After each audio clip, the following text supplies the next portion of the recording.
in my opinion, they look forward to no cut. I vetted every conceivable way that you could cut student transportation and decided it wasn't in our best interest or the students' best interest. And as far as I'm concerned, it's a part of basic education.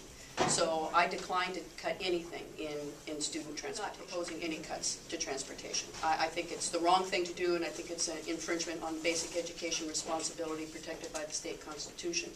But it was an idea that was brought to me, and I told everyone I will vet all the ideas. I vetted the idea, I disagree with it, and so I proposed it. It hurts to have a young student say, your generation got us into this mess. But it's true. It's true. And we need to accept responsibility for it. And we need to step up. But my point to them in the end is, don't give up. Keep working with us. We need to find a way out. We only find a way out for the future of this state and this nation if we take the youth of this state and make sure we're working together towards the future. So I love these kids. They are our future.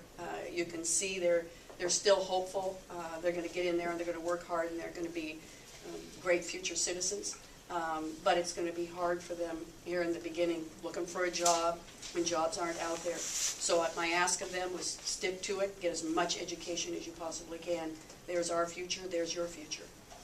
Levy equalization is not part of the state constitution protected basic education. There are those who will argue, however, that it is, and so the lawsuits will ensue.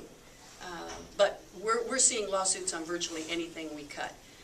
I think we should be adding money to education in the state of Washington, not taking money away. But we're not in a position now as a state to do that.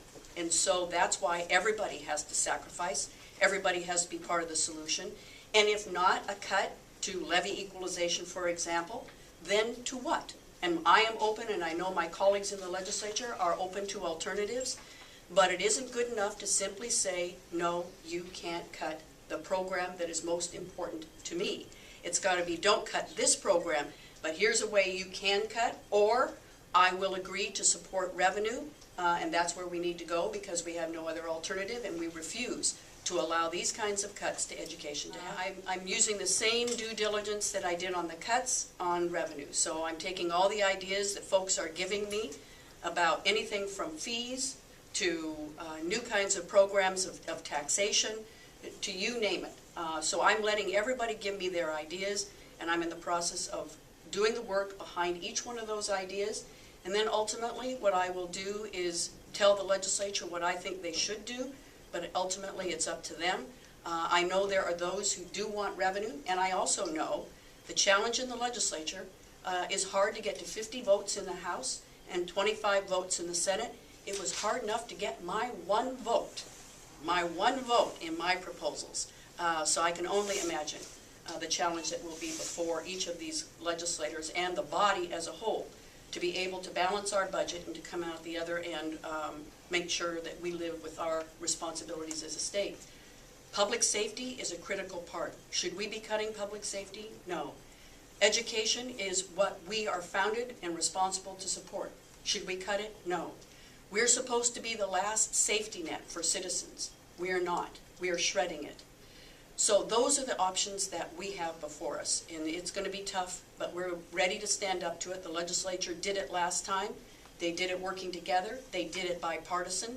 I'm working with them again in a very bipartisan way to see if we can get the job. We have caseload forecast that's due out November 16th. That will tell us what's happening in Medicaid. I know it's growing because people are losing their jobs and have no place else to go. It'll tell us what's happening in higher education, where the enrollments are bigger than they've ever been. The next day is the revenue forecast. I expect that will go down again. Our forecaster has said it's 4 times more likely to go down than be flat or go up.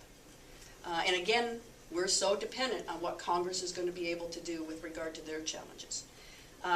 Then the legislature comes in. I will give them my proposed real budget on about the 21st, and they will come in on the 28th, and they'll go to work. They're doing a lot of work already so that they're ready to go when they hit town. But again, I don't want to underestimate the challenge of getting 50 votes in the House and 25 votes in the Senate and 1 vote in the governor's office. It's going to be a challenge for us. We're ready to go to work and get it done. Optimally, I'd like to get it done in the special session in December, because I think we come back in January and we focus as best we can on how do we put Washington State back to work. every conceivable idea, how do we put people back on the job so that we can pull out of this recession.